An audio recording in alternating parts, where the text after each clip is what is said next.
All right, hi everyone. Meteorologist Ken Weathers, Chief Meteorologist Matt Hinken here with us. We're in the Storm Center at 7 o'clock Eastern Time. Reason why we're doing this, we've had so many great calls, cards, comments to our Facebook, Twitter pages, also WATE.com. It's been great. Thank you for that. Just hard to get all those answered by typing them in. So we're kind of giving you this opportunity to do it now. Yes, and first also let me say that if you think we've neglected you and not responded to your emails or your calls and that sort of things, it's just been really busy. So we haven't neglected you intentionally. So don't worry about that. We're just glad you're joining us today. Hundreds and hundreds of them. So it's also going to give you a chance to ask maybe your concerns or questions about the event we're expecting for tonight. Social media superstar over here, Annie Sadler's with us. She's going to be feeding us the questions that you've sent in to us, so you'll hear her read them, and then we'll respond to them as well. Hey, so, Ken, you look like you look angelic. You have it's the halo behind me. Yeah. No, but this is the studio. If you've never seen it before, behind us, so it's kind of an interesting view with that as well. Yeah, so, and here's Annie. Annie, say hi. Say hi. There's Annie. Hi, Hey, I'm Annie. over on the computer. Yeah. So she's going to be seeing your questions live as they come in and relaying them to us. So, Annie, what's the first one you've got?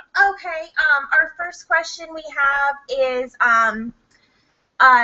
from Connie Green. She says, I stayed up watching Matt and Ken until all warnings were expired. Then I went to bed, but thought, what if a tornado pops up unexpectedly after I go to sleep? How likely is that to happen? Sure, it can happen. That's why you have to have other means to warn you. And one of the best ways you can do it is the Six Storm Team weather app.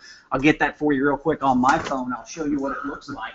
Basically, all you do is if you have a smartphone, and whether it's an iPhone or an Android device, you can go to the Google Play Store, or you can go to iTunes account, and if you look right there, it'll say WATE weather. That's you just search Knoxville weather on it, and once it touches it and it launches the app, what it will do is show you not only your forecast, but if you get any warnings, they will pop up automatically. They'll send them to you as push messages or alerts on your phone. One thing to note, though, if you have your phone turned to silent or you have the volume turned down, you won't hear the audible alert, but you will still get the push message. So that's a good thing to have.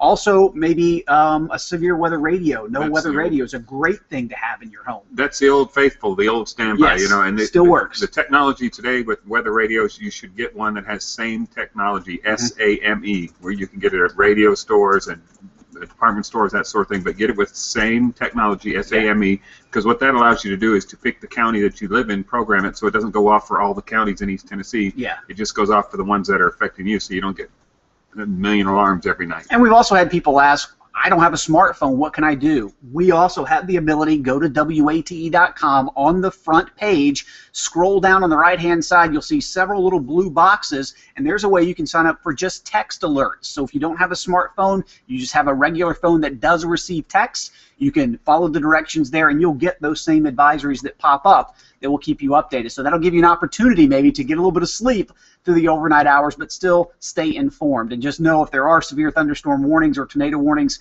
you can always turn to WATE, and we will be there. Also, what's cool is our app will actually stream our coverage live. So maybe you're going to your safe place, just grab your phone, grab your tablet, and take it with you, and we will stream our coverage as we are on the air as well. So a good way to stay safe. You can be in your safe area and not worry about having to watch TV. And I believe, if I'm right, you can stream from the news app, That's right, but not from the weather app straight. At this point. So you can get the WATE.com news app either on your iPad or on your phone. And there's a bunch of quick links that you can look at right there. So Perfect. the good way to get in touch, just this is our WATE site, quick links. Go there and check out the box, and there's a number of different ways we can try to stay in touch with you. Yeah, okay? And it'll walk you through it if you click that text alerts. It'll tell you how to do it. Great question. So another question we have is from Caroline Jane Skramsky, and sorry if I murdered your name, but we've had a lot of questions from viewers about what tonight's going to bring, if it's going to be similar. She says, do I have to sleep with one eye open and one eye closed? Can I rest tonight? It was a late night last night. Yeah, kind of the same thing. Again, if you want to get some sleep, that's fine, but just have a way to be awakened if there are going to be bad storms in the area. We'll show you a quick little radar picture right now, and you can see there are some scattered storms back towards Middle Tennessee and the Plateau, but nothing yet here in East Tennessee, and these aren't even severe at this point, which is good to see. So still some scattered thunderstorms back towards the west with heavy rain, but at this point we don't have any severe thunderstorm watches, warnings, tornado watches, tornado warnings. Okay, let's touch with that real quick. We always get that question a lot. What's the difference between a watch and a warning, Matt? What's the best way to describe that? I always like to break it down for little kids and say a watch means your parents say, watch out. Yeah, and watch Channel 6. Yeah, and watch Channel 6, right. Exactly. Watch out, because if something bad comes along, you are going to get it if you're not in your safe place. So a watch means we're watching out. We prepare. We know what's going to happen. We don't know exactly what's going to happen, but if a warning comes out, then we're ready to go to our safe place, and we're taking care of things. And it's always good to have that plan in place before it happens, because when a tornado warning gets issued for your area, the last thing you want to think about is gathering all the family together and say, now what do we do? What do we do? Where do we go? So have that plan in place. I always say, when I go to schools and talk, I say, that tonight at dinner, when you sit down and it's that lull in the conversation, there's nothing to talk about, put together your plan of action of what you're supposed to do and where you're supposed to go. And practice it. Yes. Like you do a practice fire drill, you need to practice your severe weather safety plan. Chances are you'll never need it, but it only takes one time to be ready. Yeah, kids practice it at school all the time, every year. Speaking of tornadoes, Mike Johnson says he lives in an apartment. What should he do? Great question. Probably the best thing to do, especially if you're wanting the higher elevation, higher rental units, so to speak, try to find a friend or somebody down in one of the lower levels that you can get down into, because you really don't want to be in a higher area. Again, don't try to get in your car. You're not going to be as safe as you would be even in a higher level of an apartment building. But maybe try to find a friend or somebody that's down on a lower floor. And again, interior room or closet away from windows is your best bet in the center of that building. The old misconception was get in the southwest corner of your home. That's not going to matter. Tornadoes can move any direction. We've seen that happen. So that is not the case. Just get into the interior room or closet. Put as many walls between you and the outside as possible. Yeah, and most apartment complexes, I believe, have a, you check with the manager, they'll have a severe weather plan, or at least let you know where the best place to go is. Or maybe they have a clubhouse or something like that that's going to offer a little more protection than something like just your third or fourth floor apartment building would. Yeah, but if you have to if you end up being stuck on the third floor and you don't have time to get out before it comes, go to the smallest room, go to the closet or the bathroom, and just cover up and pray. Absolutely. Samantha Baird wants to know, she heard hail was going to be an issue tonight. How do you protect cars, yourself? Put them in the garage. All of that, and what can we expect as far as hail? If you can't find a garage, there's not a whole lot else you can do, unfortunately, out there. Don't put it under a tree, because if you were getting a strong enough wind gust, tree branches or the tree may come down on top of it, which would do worse damage than the hail. Right, and I've heard some folks that have put like cardboard on their windshields. The problem with that is, it blows off and it doesn't have, it gets wet and it doesn't have. But really, I don't know. There's not a whole lot you can do. But I would say the threat for hail is going to be a little higher tonight than what we saw last night. Yeah, grab that up there, Ken. Last night we had some golf ball size, and a couple of times got a report that baseball size hail. So that's big, pretty large. And if you can imagine this coming out of a cloud of probably over 100 miles an hour. Yeah, hitting on your windshield or whatever. Breaking windshields and so let's hope we don't have anything that size, but it does look like we could see maybe some stronger storms with hail. Maybe the good news with this, it looks like the threat for tornadic storms is a little lower than what we had last night. Not completely zero, so that's why we need to stay, of course, focused on this. But I'd say wind, damaging winds, and hail, the biggest threat. That's a question we get a lot, Matt. What defines a severe thunderstorm? I'm not sure, Ken. No, I'm just kidding. Winds of 58 mile an hour or stronger. Yep. And you can compare that with tropical storm force winds are 39 mile an hour winds, and hurricane are 74 mile an hour winds. So 58 mile an hour winds, that's when we start getting more damage and stronger. 1 inch in diameter hail, which is about the size of a quarter, so that's 1 inch in diameter hail. In some parts of the country, depending on the topography, we'll consider the amount of lightning that you have in a storm, whether it's severe or not. But not here. Those not here. And that used to be 3/4 inch size hail, and just in the last couple of years, the parameters were changed. Now it's a 1 inch in diameter hail. So it can be any combination of those, and of course a tornado. That would constitute a severe thunderstorm, but then we would switch to a tornado warning. And keep in mind that severe thunderstorms can do just as much or more damage than tornadoes. So take them just as serious for precautionary reasons. Okay, Josh Hinkle wants to know, he says, when storms come through Pigeon Forge, a lot of times they weaken. Is that going to be the case tonight, or is that even true? No. I mean, for a while, just out of sheer luck, we went from when records from 1950 up until a few years ago, Sevier County had never had a recorded tornado, but that definitely changed back in April. That changed, exactly. It depends on what direction the wind's coming from in Pigeon Forge. If if the wind's coming up from the south, those storms are going to stay there. But if the wind's coming over the mountains from the east, we get what we call downsloping, and the winds come from the North Carolina side, come down, and when air sinks, it tends to heat, and it tends to do the opposite of what we need for formation of clouds. We need rising air, and when air's coming down, it dries out, and sometimes it can knock storms down. So it really is. That's what makes East Tennessee so hard to forecast. It's really the direction the wind comes off the plateau or comes over the mountains. It can really have a big impact. But mountains don't necessarily protect you or deter tornadoes. I know I've seen storm damage over in North Carolina where it actually went up one side of a ridge and down the other. I've seen a tornado at Pikes Peak in Colorado. Really? So yes, so it can happen. That's a misconception, we'll say. Yeah, exactly. Okay, Ryan Lessman wants to know, he says, I live in a trailer park with no storm shelter. Where's the best place to go in case a tornado hits? And he says he's watching right now. So you better answer this one. Hey, Ryan, thanks for watching. Here's my advice. If there's the possibility of severe weather or storms coming your way and you live in a trailer park, have a plan to leave, to go somewhere before the event even gets going. Now, I know that can't work every time, right? But unfortunately, the weight of a mobile home a lot of times cannot stand the strength of even a small tornado. So hopefully most people have a plan where they can get out and go somewhere that's more stressful. Find a friend or relative maybe you can just have a slumber party with until the threat passes. Or if there's a community house or something like that. And I understand some people are not able to leave their mobile homes. So the best thing I can say there is just to go to the smallest room in the mobile home and cover yourself with get under a table, something hard that can protect your head, and have a safety plan. And we hear this all the time, that why are tornadoes attracted to trailer parks, mobile homes? They're not. It just happens to be that a lot of damage occurs in those situations. It can, yes. Okay, Charles Payne says he thinks the entire storm is going to bypass Knoxville. Well, let's hope so. What is your thoughts on that? Well, one thing that we were actually looking at just when we got done with the news, I'll quickly pull up a radar here for you. Something we were keeping an eye on is there were actually some thunderstorms down along the Gulf Coast. And we're seeing here in the panhandle of Florida some thunderstorms that are developing there. A lot of times what can happen is these thunderstorms take up a lot of the energy from the storms that try to develop northward. Sometimes that can happen. Sometimes it keeps them a little bit weaker. At this point, I don't see that completely happening. But what it can also do is it can help kind of rob some of the dynamics or the instability parameters across areas of the Tennessee Valley, especially the Southern Valley. But I still don't think it's going to completely bypass us.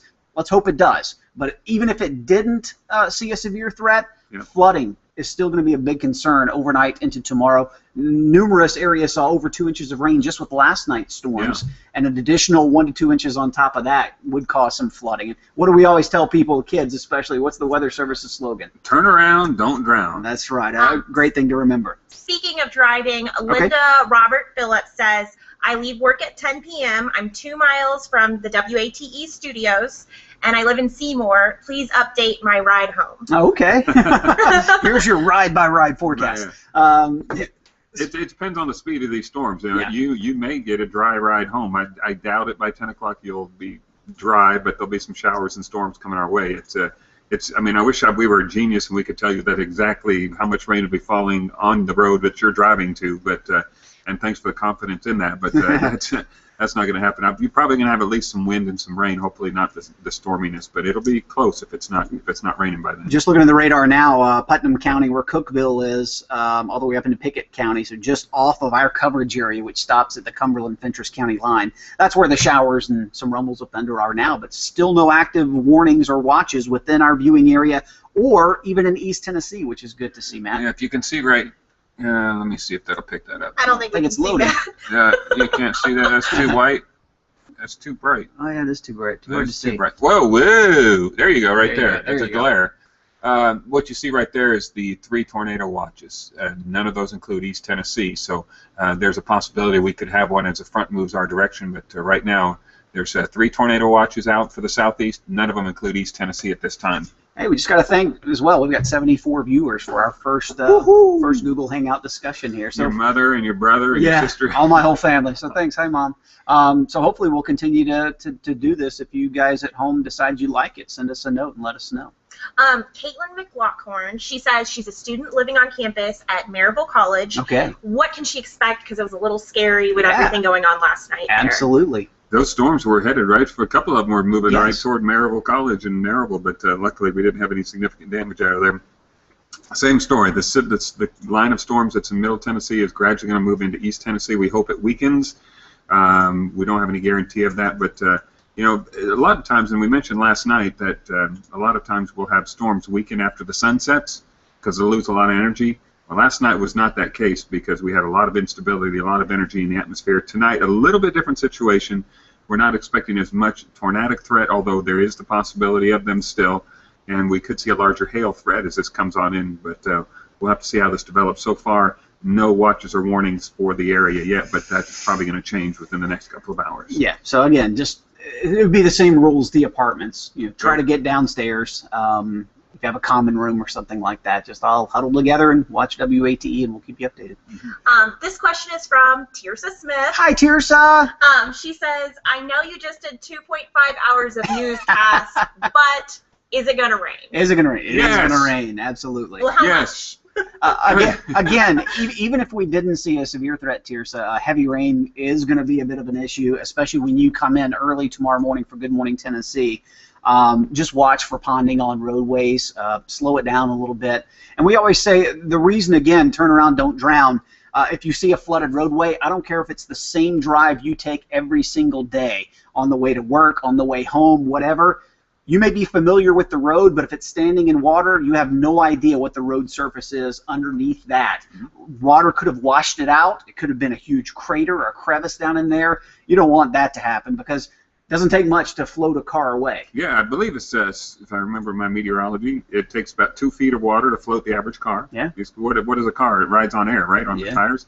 And the power of water can sweep you away. So let's say you get floated away, you get out of your car, you try to walk in that, it'll knock you off your feet. It only takes 6 inches of water to knock, rapidly moving water to knock you off your feet, too. Yeah. So Tirsa, yes, grab the umbrella and keep it handy tomorrow And morning. your hair will look beautiful, Tirsa. Always does. Always does. Terry Moore writes, what time will everything arrive? Well, that's what we're waiting on here. Probably before 10 o'clock, it looks like. Maybe, what time is it right now? 7:30? 7:18. 7:18. So, and where is she? Does she say where she lives? I don't think she does. It'll be coming in from the west and the southwest, so it'll hit our western viewing area first along the plateau, come from the southwest. So I would imagine sometime between 8 and 10 on the She plateau. lives in Knoxville. Knoxville. Live tweeting. Thank you for Yes. that. So, yeah, I'd say closer to the evening newscast, the second newscast we have coming up at 10 to 11. Probably close to 10 to 11. Yeah. Jeffrey Stevenson says, storms don't seem to be as severe down south as they were last night. Do you expect them to intensify as they come our way? Just like we were talking about, Jeffrey, what it kind of looks like is happening is that cluster of storm that's along the Gulf can a lot of times rob the energy for places farther north. It's kind of like an energy hog, if you will, just kind of taking it over. But that being said, we still have the active tornado watches for some areas to the north in Mississippi, up into Alabama, and I believe at least southern Middle Tennessee had a couple of counties included in that tornado watch there. So the dynamics maybe not quite as strong as what it looked like yesterday, but they're still there. Another thing, too, think of it like this. The atmosphere is kind of like a prize fighter, okay? First day of the fight, that prize fighter is ready to go, man. It can do a lot of damage, but you go through 10, 15 rounds and you expect that fighter to fight the next day, that's a hard thing to do. And the same thing with the atmosphere. It gets worked over, has a long time, a hard opportunity to get back that energy and strength to get back up and to be as strong or severe as it was. Kind of the way we're feeling today, right? Yeah, a lot of caffeine. This is what Ken's talking about. Let me get the glare off it real quick. There are the counties in south central Tennessee under that watch, and here's Knoxville way up here, and the watch includes the northern part of Alabama. But this big cluster of storms and rain down along the Gulf Coast, this is a little bit robbing some of the energy from this front. So, well, that would be a good thing. I mean, we wouldn't be upset if these storms didn't materialize too much, but that's the closest watch to Knoxville, those few counties just to the west of Chattanooga. Again, no watch for us right now. Next. We have a lot of moms out there with babies that are crying with all these storms. Leah Dalton says, why is it most of these severe storms usually come at night? That's the misconception. You just probably are more aware or more concerned, we'll say, with them at night because you're trying to sleep, your kids are trying to sleep. But I don't even know if anyone's ever done a study to especially here in East Tennessee, to say, well, more have occurred at night as compared to during the day. Yeah, I doubt that. I mean, let's put it this way: most severe weather outbreaks occur late afternoon into the evening hours. So that may be why it appears that you're having most severe weather at night. But we've had severe weather in the morning here. We've had it overnight. We've had it during the daytime. But usually on a traditional severe weather outbreak, the late afternoon, early evening is when the atmosphere is the most unstable and the hottest and the juiciest and the most moist, and that's when you get the storms. And then obviously if they hang around after dark, it seems like we're having storms at night. Think about it this way: you're starting to boil a pot of water. All right, you're heating it up. Once it starts to boil, you turn off the water. It doesn't immediately go cold, right? It takes a little bit of time for that to cool down. Same thing with the atmosphere. We've been heating it up all day. Peak heating times of the day, especially in the summertime, you see those summer thunderstorms pop up. A lot of times they're not going to happen at 8 o'clock in the morning. They happen 3, 4, 5 o'clock in the afternoon when the best heating or instability is during the day. That's right. Tara Moore writes, can you explain rain-wrapped tornadoes like the one that hit Joplin? Do they really appear as rain on the Doppler? Yeah. Well, they do. I mean, just imagine you've got a rotating column of air, and the Doppler radar is picking up that signature of the wind profile inside the storm. But if you've got so much rain and you're training, you're a trained spotter, and you're looking out there, you may just see rain when the radar tells you there's a tornado in there. So basically, it's very hard to see exactly what's happening with the tornado. But a rain-wrapped tornado is exactly that. It's a tornado that's on the ground, but it's very hard to see because of the heavy rain around it. And I think Ken's looking up at it. I'm looking for a picture. I'll show you an example of what we call a low precipitation, or sometimes called LP superstores, supercells. There's not a whole lot of activity around it. All right, it's very kind of out all by itself, so you can kind of see very clearly where that storm is. Whereas last night we would have this kind of signature on radar, but a lot of rain around it as well. That was kind of the double whammy, because one, you wouldn't be able to see it even if it was during the day, but it's nighttime as well. Yeah. So a lot of the reports we got from funnel clouds, you probably just caught a glimpse of it when you had a lightning strike and it maybe illuminated the back of that cloud and you were able to see it.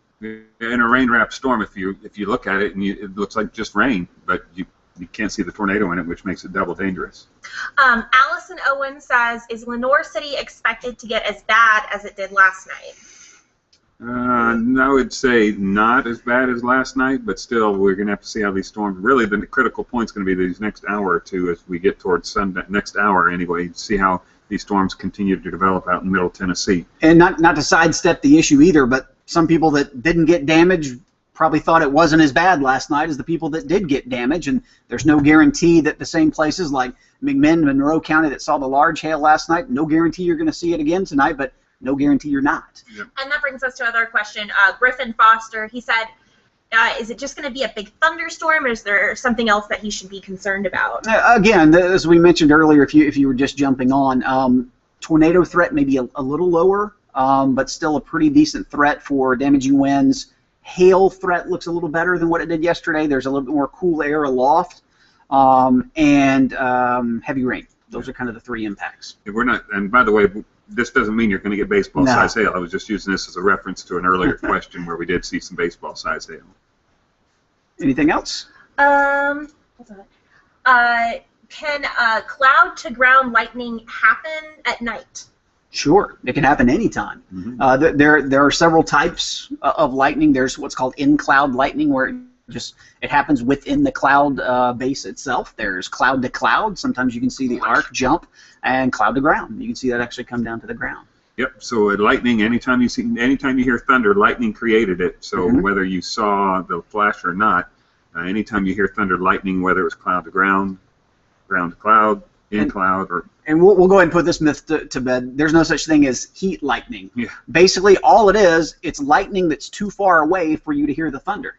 Light, of course, travels a lot quicker and over a greater distance than thunder does. And a lot of times here in East Tennessee, you'll notice fall or winter type thunderstorms can seem louder because we have less foliage. All right, springtime, the foliage can sometimes muffle the thunderstorms. That being said, boy, there were some loud rumbles across the area last night. Here's a little bit more about how Ken's talking about heat lightning. Remember, the Earth is a curve, right? So if you're off here on this side of somewhere and you see a flash of lightning on the horizon, that may be all the way over on the curvature of the Earth that you can't even see. All you see was the light, but you saw the light in the distance, and the sound didn't travel far enough. So that's exactly right. There's nothing. Heat lightning is a myth. Yeah. Just a quick update real quick. Just starting to see a few showers pop in Cumberland and Scott counties. You can see those kind of lifting to the north. Not severe, but again, we're just starting to see a little bit more activity develop across the area. Maybe time for a couple more questions. We've got just a couple more. Yeah. Kathy Bjork says, last night one of you told us to wear a helmet of some kind. I put on my whitewater helmet when I got in my safe place. Perfect. I felt kind of silly, but knew that if a tornado hit, I would not feel so silly. I also had bottled water, my cell phone, which serves as my weather radio. Excellent. And a flashlight with me. Is there anything else you would recommend having in our safe place? I always tell if you have kids, maybe some kind of activities, games, word searches, something for them to do if you're in there for an extended amount of time, or some kind of gaming device, kids nowadays. But yeah, who cares what you look like, right? That's right. Is anybody seeing you wearing your rafting helmet? No. But the reason why we tell people that a bike helmet's okay, football helmet's okay. Studies were done back in the Moore, Oklahoma tornadoes back in '99. They found out that if people had been wearing head protection, X amount more people would have survived those storms as opposed to not, because head damages, head impact injuries caused a lot of that damage. And just by wearing some type of helmet, if you had debris or something coming in on you, that could have saved a lot of lives. Another thing, Annie, I'll tell people to pack in their severe weather safety kit, some type of shoes, whether it's an old pair of shoes or flip-flops, because think about it. If a severe thunderstorm happens in the middle of the night, you're not wearing shoes to bed. When you get downstairs, you had some sort of debris out and about around your home, and you had to get out and walk out to safety, last thing you want to be doing is walking over debris barefooted. So a couple other things you can do is to put a set of clothes, some bottled water, some extra cash, maybe not a bad idea. The key to the house, and even a credit card. It's things you don't think about, but to have it down there so it's ready. Just for a worst case scenario. Yeah. Okay, we've got 2 more questions Sure. left. So the first one is just about you're waiting kind of till tonight to see where these storms are going to go. How fast are things going to change, and why is it important to kind of check back with us? Well, obviously the system is ahead of a cold front that's coming into Middle Tennessee. Cold front of just about to Nashville. This would all develop ahead of it as it comes our direction. And it changes. I mean, we look at computer models. They give us a guidance of what happens in the atmosphere. Ken and I like to say, I think I learned this from you. That Thanks, Dr. Brotek. Yeah, the guide. Guidance, not gospel. Yeah, the computer models are guide us. They're not the gospel. They're not.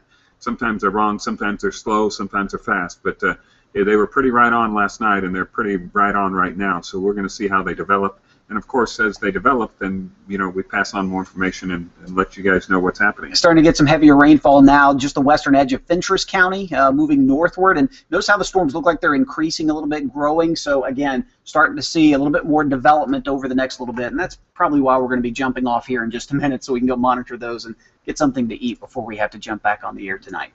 Okay, our last question. Okay. How long have you guys been up predicting weather, and how do you guys stay up all night on 6 News? Because we love what we do. Yeah, adrenaline, yeah. Yeah. Ken and I both left here about 4 o'clock this morning. Yeah. Yeah. You guys got here at noon? Yeah, about noon. Yeah, close to it. But it happens. It's worth it. We luckily we don't have to do it every night. Yeah. But, don't tell the boss, but on those sunny days when it's 75 degrees, maybe we come in a little later or leave a little bit later. But yeah, it's part of the job, and again, we do it because we love it, and hopefully you enjoy watching us as well. This has been fun. This has been fun. This will conclude our Google Hangout, the first one we've ever done. Are we hanging out? And we are hanging out. We're up to 80 viewers right now, so it's nice to have that. But again, thanks for joining us. I hope you'll join us tonight on WATE TV News at 11. Also, again, don't forget, we'll stream anytime we're on the air at WATE.com and through our app as well. Send the questions. Keep sending them to Facebook, Twitter. We'll try to answer them best that we can, and we'll let you know the next time we're going to have one of these Hangouts. All right, you guys have a great night. See you on 6 News.